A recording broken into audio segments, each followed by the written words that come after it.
నటుడు ప్రకాష్ రాజ్ ఓటు తొలగింపుపై వివాదానికి ఎన్నికల కమిషన్ క్లారిటీ ఇచ్చింది. తన ఓటును తొలగించారంటూ ప్రకాష్ రాజ్ చేసిన ఆరోపణలను ఈసీ ఖండించింది.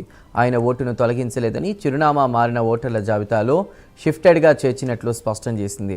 ఓటర్ ఐడీలో ఉన్న చిరునామాలో ఆయన గత 4 ఏళ్లుగా నివసించడం లేదని విచారణలో తేలిందని బెంగళూరు సెంట్రల్ సిటీ కార్పొరేషన్ వెల్లడించింది. ప్రస్తుతం శాంతినగర్ నియోజకవర్గంలోనే మరో ప్రాంతంలో నివసిస్తున్నట్లు ప్రకాష్ రాజ్ స్వయంగా తెలిపారని అధికారులు పేర్కొన్నారు.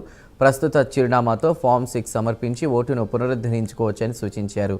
దీంతో ప్రత్యేక సమగ్ర సవరణపై ప్రకాష్ రాజ్ చేసిన ఆరోపణలు వాస్తవం కాదని అధికారులు స్పష్టం చేశారు.